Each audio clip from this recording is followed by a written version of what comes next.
देखो ଶିଖରେ ଆପଣଙ୍କୁ ସ୍ୱାଗତ। ଆଜି ମୁଁ ଆପଣଙ୍କ ପାଇଁ ନେଇ ଆସିଛି ଦେଶ ବିଦେଶର 30ଟି ଗୁରୁତ୍ୱପୂର୍ଣ୍ଣ ଖବର। ଆପଣଙ୍କୁ ଅନୁରୋଧ ଭିଡ଼ିଓଟିକୁ ସମ୍ପୂର୍ଣ୍ଣ ଦେଖିବେ। ନମ୍ବର 1 କନ୍ଦାଇ ଦେଲା କରମଣ୍ଡଳ 288କୁ ବୃଦ୍ଧି ପାଇଲା ମୃତ୍ୟୁ ସଂଖ୍ୟା। ବାଲେଶ୍ୱର ଜିଲ୍ଲାର ବାହାନଗାଠାରେ ଭୟାବହ ଟ୍ରେନ୍ ଦୁର୍ଘଟଣାରେ ଏପର୍ଯ୍ୟନ୍ତ 288 ଜଣ ଯାତ୍ରୀଙ୍କ ମୃତ୍ୟୁ ଘଟିଛି। ଶେଷ ବଗିରେ ଉଦ୍ଧାର କାର୍ଯ୍ୟ ଜାରି ରହିଛି ଓ ମୃତ୍ୟୁ ସଂଖ୍ୟା ଆହୁରି ଅଧିକ ବୃଦ୍ଧି ପାଇବାର ଆଶଙ୍କା ରହିଛି। ଏହା ସହିତ ଶବ ଚିହ୍ନଟ ପାଇଁ ଆବଶ୍ୟକ ପଡ଼ିଲେ ରାଜ୍ୟ ଫରେନ୍ସିକ୍ ଲ୍ୟାବ୍ ଦ୍ୱାରା DNA ପରୀକ୍ଷା କରାଯିବ ବୋଲି ମୁଖ୍ୟ ସଚିବ ପ୍ରଦୀପ କୁମାର ଜେନା କାଲି ସନ୍ଧ୍ୟାରେ ଗଣମାଧ୍ୟମକୁ ସୂଚନା ଦେଇଛନ୍ତି।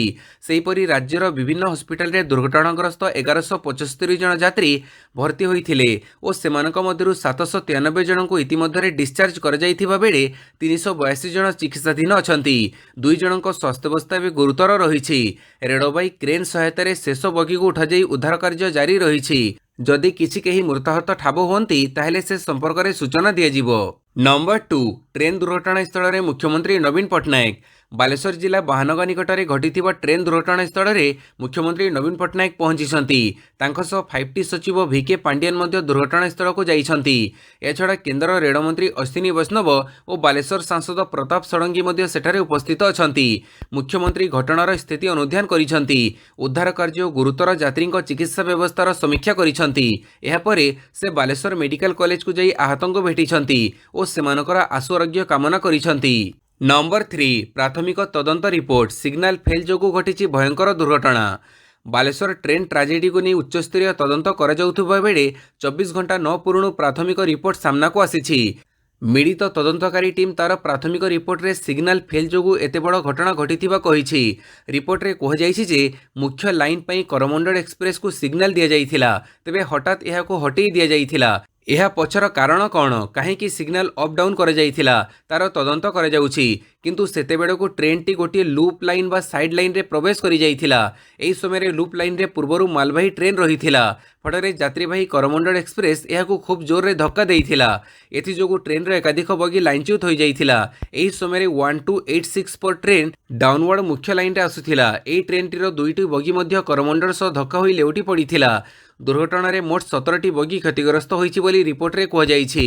ନମ୍ବର 4 ସଠିକ୍ ତଥ୍ୟ ପ୍ରଦାନକୁ ନେଇ ଦୁର୍ଘଟଣାସ୍ଥଳରେ ମୁହାଁମୁହିଁ ହେଲେ ଅଶ୍ୱିନୀ ମମତା। ବାଲେଶ୍ୱର ବାହାନଗା ରେଳ ଷ୍ଟେସନରେ ଭୟଙ୍କର ସ୍ଥିତି। ଦୁର୍ଘଟଣାସ୍ଥଳରେ ପହଞ୍ଚିଛନ୍ତି ବରିଷ୍ଠ ନେତା ଓ ମନ୍ତ୍ରୀ। ଏହି ଅବସରରେ ପଶ୍ଚିମବଙ୍ଗ ମୁଖ୍ୟମନ୍ତ୍ରୀ ମମତା ବାନାର୍ଜୀ ଏବଂ ରେଳମନ୍ତ୍ରୀ ଅଶ୍ୱିନୀ ବୈଷ୍ଣବ ମଧ୍ୟ ଦୁର୍ଘଟଣାସ୍ଥଳରେ ପହଞ୍ଚି ସ୍ଥିତିର ସମୀକ୍ଷା କରିଛନ୍ତି। ଘଟଣାସ୍ଥଳରେ ହିଁ ମୁହାଁମୁହିଁ ହୋଇଥିଲେ ମମତା ବାନାର୍ଜୀ ଓ ଅଶ୍ୱିନୀ ବୈଷ୍ଣବ। ବାହାନଗା ଦୁର୍ଘଟଣାସ୍ଥଳରେ କଥା କଟାକଟି ହୋଇଛନ୍ତି ମମତା ବୈଷ୍ଣବ। ମୃତକଙ୍କ ସଂଖ୍ୟା ନେଇ କଥା କଟାକଟି ହୋଇଛନ୍ତି ଦୁଇ ନେତା। ମମତା ବାନାର୍ଜୀ ମୃତ୍ୟୁ ସଂଖ୍ୟା 500 ହେବ ବୋଲି କହୁଥିବା ବେଳେ ରେଳମନ୍ତ୍ରୀ ଏହାକୁ ଖଣ୍ଡନ କରିଥିଲେ। ରେଳମନ୍ତ୍ରୀ ଅଶ୍ୱିନୀ ବୈଷ୍ଣବ କହିଥିଲେ 500 ନୁହେଁ, ଅଧିକାରୀ ସୂଚନା ଅନୁସାରେ ମୃତ୍ୟୁ ସଂଖ୍ୟା 238, ଯାହାକି ବର୍ତ୍ତମାନ 288 ବୋଲି କହିଥିଲେ ଅଶ୍ୱିନୀ ବୈଷ୍ଣବ। ମମତା କହିଥିଲେ ଆହୁରି 3ଟି ବଗିରେ ମୃତାହତ ରହିଛି। ଅନ୍ୟପକ୍ଷେ ଅଶ୍ୱିନୀ କହିଥିଲେ ଉଦ୍ଧାର କାର୍ଯ୍ୟ ଶେଷ ହୋଇଗଲାଣି। ମମତା କହିଥିଲେ ଏଯାଏଁ ଆହୁରି ଉଦ୍ଧାର କାର୍ଯ୍ୟ ବାକି ଅଛି।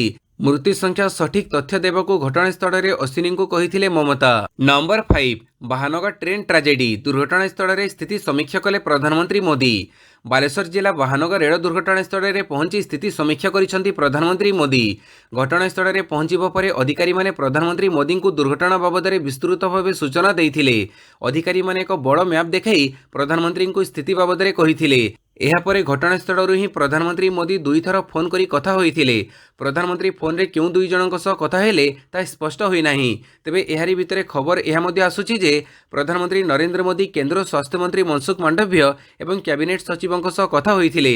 ଘଟଣାସ୍ଥଳରେ ସ୍ଥିତିର ସମୀକ୍ଷା କରିବା ପରେ ପ୍ରଧାନମନ୍ତ୍ରୀ ଆହତଙ୍କୁ ଭେଟିବା ପାଇଁ ବାଲେଶ୍ୱର ହସ୍ପିଟାଲ ଅଭିମୁଖେ ବାହାରିଥିଲେ। ନମ୍ବର 6 ଟ୍ରେନ୍ ଦୁର୍ଘଟଣା ପରେ ଏୟାରଲାଇନ୍ସକୁ ସରକାରଙ୍କ କଡ଼ା ନିର୍ଦ୍ଦେଶ। ବାହାନଗାରେ ହୋଇଥିବା ଭୟଙ୍କର ଟ୍ରେନ୍ ଦୁର୍ଘଟଣା ପରେ ବେସାମରିକ ବିମାନ ଚଳାଚଳ ମନ୍ତ୍ରଣାଳୟ ଶନିବାର ସମସ୍ତ ଏୟାରଲାଇନ୍ସ ପାଇଁ ଏକ ନିର୍ଦ୍ଦେଶ ଜାରି କରିଛନ୍ତି।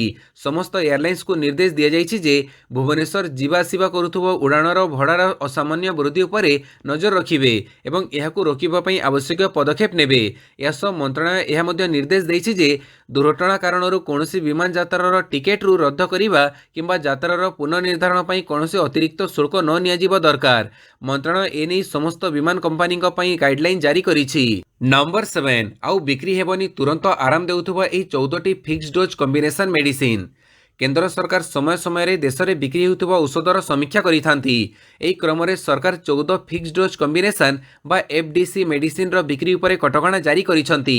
एही सब औषध एबे आ बाजार रे मिलिबनी। एही सब औषध रे एपरि भी किछि औषध अछि जाहाकु लोके बिना प्रेस्क्रिप्शन रे औषध दुकानरू किनि नेउथिले। केंद्र स्वास्थ्य मंत्रालय एक गेजेट नोटिफिकेशन जारी करी ए सूचना दैछंती। केंद्र सरकार एक्सपर्ट कमिटी परामर्श रे एही सब औषध उपरे निषेधादेश जारी करिसंती। एही सब औषध जोगु लोकंको स्वास्थ्य प्रभावित हेबार आशंका रहुथिला। एही 14टी औषधरू लोकंको स्वास्थ्य को लाभ हेउथिबार कोनोसी प्रमाण नथिबा कहिसंती। एणु एपरि औषधर कारबार बिक्री उपरे कटकणा लागिछि। एफडीसी औषध 2 अथवा अधिक कॉम्बिनेशन होइथाय। एगुड़िको कॉकटेल औषध मध्ये कुहाଯାଏ। नंबर 8 मृतकों परिवार को 5 लाख लेखाएं सहायता राशि घोषणा कले ममता बानर्जी। दुर्घटनास्थल बुलिबस परिस्थिति कौन देखिथिले?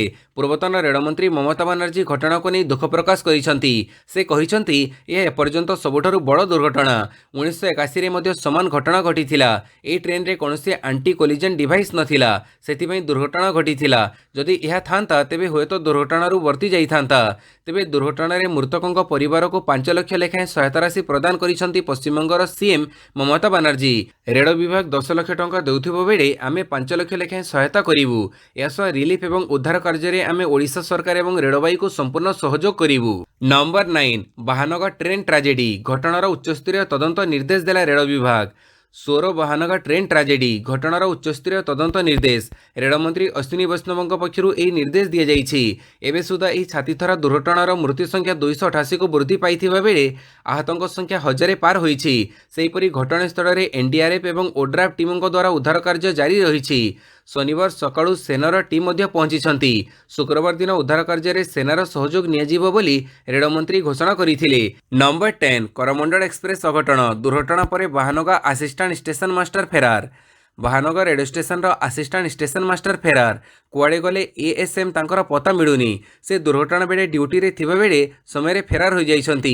एही भयंकर रेल दुर्घटना को नहीं बालेश्वर रेलबाई पुलिस रे मामला रुजु होइछि। सेपटे दुर्घटना स्थल में युद्धकालीन भित्तिरे एबे भी उद्धार कार्य जारी रहिछि। या सहित एनडीआरएफ पुणी सेठारु आउ 13 पूर्वरु 6 को मिसई मोट 19 मृतदेह उद्धार करिसंती। अन्यपटे 5टी सचिव भिके पांडियान एही दुर्घटना रे चिकित्साधीन थिबा आहत मानकु कटक श्री रामचंद्र मेडिकल रे भेटी जाइछंती। सेठारे पांडियान समस्तक स्वास्थ्यावस्था पचारि बुझिबा सहित चिकित्सा व्यवस्थार अनुध्यान करिसंती। एहा सहित 2 केन्द्रमंत्री अश्विनी वैष्णव और धर्मेंद्र प्रधान को बालेश्वर रे रही तदारक करने को प्रधानमंत्री निर्देश देइछंती। नंबर 11 एससीबी रे अतिरिक्त 100 शଯ୍या व्यवस्था आहतों संख्या बढ़ुथिबारु निष्पत्ति। एससीबी रे अतिरिक्त शଯ୍या व्यवस्था 100टी शଯ୍यार अतिरिक्त व्यवस्था कर जाइछि। बालेश्वर जिला बाहानगा ट्रेन दुर्घटना रे आहतों संख्या लगातार भाव बढ़ी चली जहां दृष्टि रे रखी मेडिकल कर्तृपक्षों पक्षरु एभली निष्पत्ति निया जाइछि। सेपटे कटक एससीबी रे वर्तमान सुधा 177 आहत चिकित्सित होउछंती। दिन 1:30 सुधा 177 जन आहत मेडिकल रे भर्ती होइछंती। डाक्तरी टीम लगातार भाव आहतों चिकित्सा जारी रखिछंती। सेहिपरि 6 जन आहत एबे सुधा डिस्चार्ज होई सारिछंती। केवल जणे आईसीयू रे भर्ती होइतिबा सूचना मिलिछि। नंबर 12 विरोधी इस्तीफा दाबीर जवाब रखिले रेलमंत्री। वर्तमान समय राजनीतिर नुहे। बालेश्वर ट्रेन दुर्घटना रे मृत्यु संख्या 300 पार करिछि। पछरे 13टी मृतहत उद्धार करिछि एनडीआरएफ टीम। सेपटे विरोधी इस्तीफा दाबी नहीं जवाब रखिछंती केंद्र रेलमंत्री अश्विनी वैष्णव। वर्तमान समय राजनीति रे नुहे बरं गुरुतर सह पुनरुद्धार कार्य करिबा उचित बोली रेलमंत्री अश्विनी वैष्णव कहिछंती। ओडिशा रे बड़ ट्रेन दुर्घटना पर एकाधिक विरोधी दल केंद्र रेलमंत्री इस्तीफा दाबी करिथिले। जाहाको नहीं प्रश्न करिबारु रेलमंत्री एही सूचना दैछंती। मंत्री कहिछंती जे मो फोकस वर्तमान संपूर्ण पुनरुद्धार कार्य रे रहिछि। जदि विरोधी इस्तीफा दाबी करुछंती तेबे ठीक अछि। उद्धार कार्य रे पूरा स्वच्छता रख जाइछि। वर्तमान सुधा 288 जनकर मृत्यु होइतिबा रेलमंत्री कहिछंती। नंबर 13 बाहानगा रेल दुर्घटना नहीं प्रधानमंत्री देले बड़ मंतव्य। बालेश्वर बाहानगा निकटरे होइतिबा ट्रेन दुर्घटनार सबु दिगकु तदंत पई निर्देश दिया जाइछि। एही घटना पई जिए दोषी होइथिबे तांको विरोध रे दृढ़ कार्यानुष्ठान नियाजिबो। दोषी को छड़ा जीव नाही। घटनास्थल बुली देखिबा परे ओ बालेश्वर डाक्तरखाना रे आहत मानकु भेटिबा परे प्रधानमंत्री नरेंद्र मोदी एही कथा कहिसंती। से कहिसंती सरकार एही घटना को गंभीरतार सह नेइछंती। एहा एक विचलित करिदेला भली घटना। अनेक लोक एथिरे प्राण हरैछंती। एभली एक दुखद घटना को प्रकाश करिबा को भाषा नाही। एही घटना हमको अनेक शिक्षा देइछि। नागरिकों सुरक्षा को अधिक सशक्त करा जिवो। व्यवस्था को अधिक सुदृढ़ करी लोकंको सुरक्षा को प्राथमिकता देबु। एही दुर्घटना रे जो माने आहत होइछंती सेमानको उत्तम चिकित्सा जोगै दिया जिवो। जो माने एही दुर्घटना रे प्राण हरैछंती सेमानको परिवारर लोकंको एही दुखद समय रे सरकार सेमानको सहित अछंती बोली प्रधानमंत्री कहिछंती। नंबर 14 सरकार को लॉ कमिशन सुपारिश भारत में राजद्रोह आईन रहिबा उचित। भारत में राजद्रोह आईन रहिबा उचित। भारतीय पिंगल कोड आईपीसी 124 क धारा रे राजद्रोह संपर्क में अवतारण कर जाइछि। तेबे एहाकु केउ सबु परिस्थिति रे लागू करा जिबा आवश्यक सेथिरे संशोधन अणाजिबा उचित बोली अवसरप्राप्त विचारपति ऋतुराज अवस्थी नेतृत्व में गठित लॉ कमिशन तांको रिपोर्ट रे कहिसंती। कमिशन पक्षरु उक्त रिपोर्ट आईन मंत्रालय को प्रदान कर जाइछि। एथिरे कहजाइछि जे उक्त आईन रो अपव्यवहार को रोकिबा लागि केंद्र सरकार निर्दिष्ट मार्गदर्शिका प्रस्तुत करिबा उचित। तेबे 124 क धारार दुरुपयोग हेउछि बोली केवल अभियोग करी एहाकु उच्छेद पई कहजाइ परिबो नाही बोली कमिशन कहिसंती। नंबर 15 राहुल गांधी विरोध में आउ एक मानहानि मामलें शुणाणी आरंभ। कांग्रेस नेता राहुल गांधी विरोध में अन्य एक मानहानि मामलें शनिवार महाराष्ट्र भिवंडी कोर्ट रे शुणाणी आरंभ होईछि। महात्मा गांधी हत्या पई आरएसएस को दोषी करने बयान उपरे राहुल गांधी विरोध में मामला कर जाइथिला। उल्लेखयोग्य जे पूर्वतन सांसद राहुल गांधी वर्तमान अमेरिका गस्तरे अछंती। राहुल गांधी वकिल अन्य वकिलों नाँ सह सत्यपाठ दाखल करिसंती जो माने तांको पई कोर्ट रे पक्ष रखिबे। मामलार शुणाणीर प्रथम दिन में कोर्ट आवेदनकारी राजेश कुंटेंको बयान रुजु करिसंती। जुलाई 1 रे हेबाकु थिबा परवर्ती शुणाणी बेले मध्य से उपस्थित रहिबे। शनिवार शुणाणी बेले अभियोगकारी कोर्ट रे कांग्रेस नेतांको भाषण रे एक वीडियो मध्य दाखल करिथिले। नंबर 16 ट्रेन दुर्घटना रे आहत यात्री को नहीं जाउथुबा बस दुर्घटनाग्रस्त।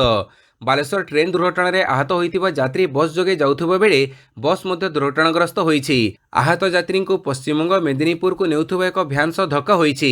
तेबे सौभाग्यवशत यात्री माने बर्ती जाइछंती। आहत यात्री को चिकित्सा पई अन्य जिला मेडिकल को पठा जाइछि। एही बस दुर्घटना रे एकाधिक लोक आहत होइथिबा सूचना मिलिछि। दुर्घटना खबर पाई घटनास्थल रे पुलिस पहुंची तदंत आरंभ करिछि। नंबर 17 ट्रेन ट्राजेडी को नहीं पाकिस्तान तालिबान पुतिनों समेत पूरा विश्वर शोक। भयंकर रेल दुर्घटना को नहीं पूरा विश्व शोक प्रकाश करिछि। एही घटना को नहीं विश्वस्तरीय नेता माने मध्य मर्माहत होइछंती। सेमाने ओडिशार ट्रेन ट्राजेडी को नहीं शोक प्रकाश करिछंती। पड़ोशी देश पाकिस्तान अफगानिस्तान को दखल करिथिबा तालिबान और रूस राष्ट्रपति व्लादिमीर पुतिन और यूक्रेन राष्ट्रपति वोलोडिमिर जेलेनस्की समेत पूरा विश्व ओडिशा पई शोक प्रकाश करिछि। एमानक व्यतीत ब्रिटेन प्रधानमंत्री ऋषि सुनक, तुर्की, जापान प्रधानमंत्री फुमियो किशिदा, कनाडा प्रधानमंत्री जस्टिन ट्रुडो, भारतर अवस्थापित अमेरिका राष्ट्रदूत एरिक गार्केटी, नेपाल प्रधानमंत्री पुष्पकमल दहल, श्रीलंकार वैदेशिक मंत्री अली साबरी, भूटान प्रधानमंत्री लोटाय टेसरिंग, इटाली उप प्रधानमंत्री आंटोनियो तांजानी, मिलित जातिसंघ साधारण परिषद सभापति कास्सावा कोरोसी, यूरोपीय कमिशनर सभापति भर्सुला भोन डेर लियन और ताइवान राष्ट्रपति तसाई इंग वेन मध्य शोक प्रकाश करिसंती। नंबर 18 कुस्ती योद्धा आंदोलन में प्रधानमंत्री और गृहमंत्री नीरवता सबुकिछि कहूछि कहिले कपिल सिब्बल। कुस्ती योद्धा आंदोलन में केंद्र सरकार नीरवता और यौन शोषण अभियोग लगिला परे भी ब्रिजभूषण शरण सिंह विरोध में कार्यानुष्ठान न हेबाकु नहीं केंद्र सरकार को टार्गेट करिसंती राज्यसभा सांसद कपिल सिब्बल। कुस्ती योद्धा कोर्ट रे मामला लड़ुंट कपिल सिब्बल। से कहते ब्रिजभूषण सिंह विरोध में सर्वाधिक तथ्य रही, जन आक्रोश भी रही, तथापि तांको गिरफ करा जाऊ नाही। प्रधानमंत्री नीरव, गृहमंत्री नीरव, बीजेपी नीरव, आरएसएस नीरव। जो माने तदंत करुछंती सेमानक पई एही मेसेज यथेष्ट। प्रधानमंत्री सबका साथ नारा को ताच्छल्य करी श्री सिब्बल कहिसंती सबका साथ नुहे ब्रिजभूषण साथ। नंबर 19 महानगर ट्रेन ट्राजेडी शोक व्यक्त कले सोनिया राहुल। कांग्रेसर पूर्वतन अध्यक्ष सोनिया गांधी महानगर ट्रेन ट्राजेडी उपर शोक व्यक्त करिसंती। दुर्घटना से अत्यंत दुखी और व्यथित थिबा कहिसंती। यासह शोक संतप्त परिवार प्रति समवेदना जणाइछंती। सोनिया गांधी एक बयान रे कहिसंती ओडिशा रे भयानक ट्रेन दुर्घटना रे मते अधिक दुख एवं पीड़ा होईछि। मु समस्त शोक संतप्त परिवारक प्रति निजर गभीर समवेदना व्यक्त करुछि। कांग्रेस अध्यक्ष मल्लिकार्जुन खड़गे मध्य ट्वीट करी भयंकर ट्रेन दुर्घटना उपर दुख व्यक्त करिसंती। अन्यपटे राहुल गांधी मध्य दुर्घटना उपर गभीर शोक प्रकाश करिसंती। राहुल ट्वीट करी लिखिसंती ओडिशार बालेश्वर होइतिबा करमंडल एक्सप्रेस दुर्घटनाग्रस्त खबर रे व्यथित। आहतंक शीघ्र सुस्थता मध्य कामना करुछि। उद्धार कार्य रे आवश्यक सहयोग जोगैबा पई मु कांग्रेस नेता और कर्मी को आग्रह प्रकाश करुछि। नंबर 20 नवीनों सह कथा हेले छत्तीसगढ़ मुख्यमंत्री समस्त प्रकार सहायता देवाकू देले प्रस्ताव। ସହାୟତାରେ ହାତ ବଢ଼ିଲେ ଛତିଶଗଡ଼। ବାଲେଶ୍ୱର ମହାନଗର ଟ୍ରେନ୍ ଟ୍ରାଜେଡି ଘଟଣାରେ ମୁଖ୍ୟମନ୍ତ୍ରୀ ନବୀନ ପଟ୍ଟନାୟକଙ୍କ ସହ ଆଲୋଚନା କଲେ ଛତିଶଗଡ଼ ମୁଖ୍ୟମନ୍ତ୍ରୀ ବାଘେଲ। ସବୁ ପ୍ରକାର ସହାୟତା ଦେବାକୁ ପ୍ରସ୍ତାବ ଦେଇଛନ୍ତି ଛତିଶଗଡ଼ ସରକାର। ରେଳ ଦୁର୍ଘଟଣା ପାଇଁ ଅର୍ଦ୍ଧନମିତ ରହିବ ଜାତୀୟ ପତାକା, ପାଳନ ହେବନି ସରକାରୀ ଉତ୍ସବ। ଖବର ଅନୁଯାୟୀ ଛତିଶଗଡ଼ ମୁଖ୍ୟମନ୍ତ୍ରୀ ଶ୍ରୀ ଭୂପେଶ ବାଘେଲ କାଲି ଟେଲିଫୋନ୍ ଯୋଗେ ମୁଖ୍ୟମନ୍ତ୍ରୀ ଶ୍ରୀ ନବୀନ ପଟ୍ଟନାୟକଙ୍କ ସହ କଥା ହୋଇଛନ୍ତି। କରମଣ୍ଡଳ ଦୁର୍ଘଟଣା ସମ୍ପର୍କରେ ମୁଖ୍ୟମନ୍ତ୍ରୀ ନବୀନ ପଟ୍ଟନାୟକଙ୍କ ସହ ଆଲୋଚନା କରିଛନ୍ତି। ଦୁର୍ଘଟଣାରେ ମୃତାହତ ଲୋକଙ୍କ ପାଇଁ ଗଭୀର ଦୁଃଖ ପ୍ରକାଶ କରିବା ସହିତ ଆହତ ଲୋକଙ୍କୁ ଉଦ୍ଧାର କରିଛନ୍ତି। ନମ୍ବର 21 ପତ୍ନୀଙ୍କୁ ଭେଟିବାକୁ ଯାଇଥିଲେ ମନୀଷ ସିସୋଦିଆ, ସରିଲା ଜାମିନ ଅବଧି। ପତ୍ନୀଙ୍କ ସ୍ୱାସ୍ଥ୍ୟାବସ୍ଥା ଗୁରୁତର ଥିବାରୁ ପତ୍ନୀଙ୍କୁ ଦେଖିବାକୁ ଦିଲ୍ଲୀ ଉପମୁଖ୍ୟମନ୍ତ୍ରୀ ମନୀଷ ସିସୋଦିଆଙ୍କୁ ଅନୁମତି ଦେଇଥିଲେ ଦିଲ୍ଲୀ ହାଇକୋର୍ଟ। ମଦ ନୀତି ଦୁର୍ନୀତି ମାମଲାରେ ଜେଲ୍ରେ ଥିବା ଦିଲ୍ଲୀ ଉପମୁଖ୍ୟମନ୍ତ୍ରୀ ମନୀଷ ସିସୋଦିଆଙ୍କୁ 7 ଘଣ୍ଟା ପାଇଁ ଜାମିନ ଦେଇଥିଲେ ଦିଲ୍ଲୀ ହାଇକୋର୍ଟ। କୋର୍ଟ ଗତକାଲି ତାଙ୍କୁ ଜାମିନ ଦେଇଥିବା ବେଳେ କାଲି ସକାଳୁ 10ଟାରୁ 5ଟା ପର୍ଯ୍ୟନ୍ତ ତାଙ୍କ ଜାମିନ ଅବଧି ରହିଥିଲା, ଯାହା ଏବେ ଶେଷ ହୋଇଯାଇଛି। କୋର୍ଟଙ୍କ ଆଶ୍ୱସ୍ତି ପରେ ସିସୋଦିଆ ପତ୍ନୀଙ୍କୁ ଦେଖା କରିବାକୁ ସକାଳ 10:38ରେ ଦିଲ୍ଲୀ ମଥୁରା ରୋଡ୍ ସ୍ଥିତ ତାଙ୍କ ବାସଭବନରେ ପହଞ୍ଚିଥିଲେ। ହେଲେ ତାଙ୍କ ପତ୍ନୀ ସୀମାଙ୍କର ସ୍ୱାସ୍ଥ୍ୟାବସ୍ଥା ବିଗିଡ଼ି ଯାଇଥିବାରୁ ସିସୋଦିଆ ଆସିବା ପୂର୍ବରୁ ସୀମାଙ୍କୁ ଡାକ୍ତରଖାନାରେ ଭର୍ତ୍ତି କରାଯାଇଥିଲା। ଫଳରେ ସିସୋଦିଆ ତାଙ୍କ ପତ୍ନୀଙ୍କୁ ଦେଖା କରିପାରି ନାହାନ୍ତି। Number 22 FIH pro league Olympics champion ବେଲଜିୟମକୁ ହରାଇଲା ଭାରତ। ଏଠାରେ ଖେଳାଯାଉଥିବା FIH ପ୍ରୋ ଲିଗ୍ ହକିରେ ଭାରତ ଅଲିମ୍ପିକ୍ ଚାମ୍ପିୟନ ବେଲଜିୟମକୁ 5-1 ଗୋଲରେ ପରାସ୍ତ କରିଛି। ୟୁରୋପୀୟ ଲିଗ୍ରେ ଭାରତ ବେଲଜିୟମ ନିକଟରୁ 1-2 ଓ ବ୍ରିଟେନ ଠାରୁ 2-4ରେ ପରାଜିତ ହୋଇଥିଲା। ଏବେ ବିଜୟ ସହ ଟିମ୍ ଇଣ୍ଡିଆ ସଫଳ ପ୍ରତ୍ୟାବର୍ତ୍ତନ କରିଛି। ପଏଣ୍ଟ ଟେବୁଲରେ ଭାରତ ଏବେ ଦ୍ୱିତୀୟ ସ୍ଥାନରେ ରହିଛି। ନମ୍ବର 23 ଜୁନିୟର ବାଳିକା ଏସିଆ କପ୍ ହକି ଉଜବେକିସ୍ତାନ ବିପକ୍ଷରେ ଭାରତର ବୃହତ୍ ବିଜୟ। ଜାପାନର କାକାମିଗାହାରେ ଚାଲିଥିବା ଜୁନିୟର ବାଳିକା ଏସିଆ କପ୍ ହକିରେ ଉଜବେକିସ୍ତାନ ବିପକ୍ଷରେ ଭାରତ ବୃହତ୍ ବିଜୟ ହାସଲ କରିଛି। ଭାରତ ସମ୍ପୂର୍ଣ୍ଣ ଏକତରଫା ମ୍ୟାଚ୍ରେ 22-0ରେ ବିଜୟ ହାସଲ କରିଥିଲା। ସମ୍ପୂର୍ଣ୍ଣ ଆକ୍ରମଣାତ୍ମକ ପ୍ରଦର୍ଶନ କରି ଭାରତୀୟ ଖେଳାଳିମାନେ ପ୍ରଥମାର୍ଦ୍ଧରେ 12ଟି ଏବଂ ଦ୍ୱିତୀୟାର୍ଦ୍ଧରେ 10ଟି ଗୋଲ୍ ସ୍କୋର କରିଥିଲେ। ଅନୁ ମ୍ୟାଚ୍ରେ ସର୍ବାଧିକ 6ଟି ଗୋଲ୍ ସ୍କୋର କରିଥିଲେ। ଅନ୍ୟମାନଙ୍କ ମଧ୍ୟରେ ମମତାଜ ଖାଁ ଏବଂ ଦୀପିକା 4ଟି ଲେଖାଏଁ ଗୋଲ୍ ଦେଇଥିଲେ। ନମ୍ବର 24 ଥାଇଲ୍ୟାଣ୍ଡ ଓପନ୍ ବ୍ୟାଡମିଣ୍ଟନରେ ଲକ୍ଷ୍ୟଙ୍କ ଅଭିଯାନ ଶେଷ। ଚଳିତ ଥାଇଲ୍ୟାଣ୍ଡ ଓପନ୍ ବ୍ୟାଡମିଣ୍ଟନରେ ପ୍ରଭାବୀ ପ୍ରଦର୍ଶନ ସତ୍ତ୍ୱେ ଭାରତର ଷ୍ଟାର ଖେଳାଳି ଲକ୍ଷ୍ୟ ସେନଙ୍କ ଅଭିଯାନ ଶେଷ ହୋଇଛି। ଶନିବାର ଅନୁଷ୍ଠିତ ସେମିଫାଇନାଲ ମୁକାବିଲାରେ ଲକ୍ଷ୍ୟ ଥାଇଲ୍ୟାଣ୍ଡର କୁନଲବୁତ ବିତିଦର୍ଶନ 21-13, 21-19, 21-13ରେ ପରାଜିତ ହୋଇଥିଲେ। ପ୍ରଥମ ଗେମ୍କୁ ସହଜରେ ଜିତି ଲକ୍ଷ୍ୟ ଗୁରୁତ୍ୱପୂର୍ଣ୍ଣ ଅଗ୍ରଣୀ ହାସଲ କରିଥିଲେ। ତେବେ ରୋମାଞ୍ଚକ ଦ୍ୱିତୀୟ ଗେମ୍କୁ ବିତିଦର୍ଶନ 21-19ରେ ଜିତିଥିଲେ। ନିର୍ଣ୍ଣାୟକ ଗେମ୍ରେ ଲକ୍ଷ୍ୟଙ୍କ ପ୍ରଦର୍ଶନ ନୈରାଶ୍ୟଜନକ ରହିଥିଲା। ସେ 13-21ରେ ହାରିଯାଇଥିଲେ। ଲକ୍ଷ୍ୟଙ୍କ ପରାଜୟ ସହ ଭାରତର ଅଭିଯାନ ମଧ୍ୟ ଶେଷ ହୋଇଛି। ନମ୍ବର 25 ଟେଷ୍ଟ ଫର୍ମାଟରୁ ଏହି ତାରିଖରୁ ଅବସର ନେବେ ଡେଭିଡ୍ ୱାର୍ଣ୍ଣର। ଜୁନ୍ 7ରୁ ଖେଳାଯିବାକୁ ଥିବା ବିଶ୍ୱ ଟେଷ୍ଟ ଚାମ୍ପିୟନସିପ୍ ଫାଇନାଲ ପୂର୍ବରୁ ଅଷ୍ଟ୍ରେଲିଆର ଭେଟେରାନ୍ ବାମହାତୀ ବ୍ୟାଟର ଡେଭିଡ୍ ୱାର୍ଣ୍ଣର ଟେଷ୍ଟ ଫର୍ମାଟରୁ ଅବସର ନେବାକୁ ସଂକେତ ଦେଇଛନ୍ତି। ଆସନ୍ତା ବର୍ଷ ଜାନୁଆରୀରେ ଘରୋଇ ସିଡ୍ନୀ ଗ୍ରାଉଣ୍ଡରେ ହେବାକୁ ଥିବା ପାକିସ୍ତାନ ବିପକ୍ଷ ସିରିଜ୍ ପରେ ଟେଷ୍ଟ କ୍ୟାରିୟର ସମାପ୍ତ କରିବାକୁ ଚାହୁଁଛନ୍ତି ବୋଲି ୱାର୍ଣ୍ଣର କହିଛନ୍ତି। ଭାରତ ବିପକ୍ଷରେ ଆସନ୍ତା ସପ୍ତାହରେ ବିଶ୍ୱ ଟେଷ୍ଟ ଚାମ୍ପିୟନସିପ୍ ଫାଇନାଲ ପାଇଁ ଶେଷ ମୁହୂର୍ତ୍ତରେ ୱାର୍ଣ୍ଣରଙ୍କୁ ଦଳରେ ସାମିଲ କରାଯାଇଥିଲା। ତେବେ ଶନିବାର ଅଭ୍ୟାସ ପୂର୍ବରୁ ଟେଷ୍ଟ ଫର୍ମାଟରୁ ଅବସର ନେବା ନେଇ ପୂର୍ବ ସଂକେତ ଦେଇଛନ୍ତି ଅଷ୍ଟ୍ରେଲିଆର ଏହି ଓପନର ବ୍ୟାଟର। ଭିଡିଓଟିକୁ ସମ୍ପୂର୍ଣ୍ଣ ଦେଖିଥିବାରୁ ବହୁତ ବହୁତ ଧନ୍ୟବାଦ।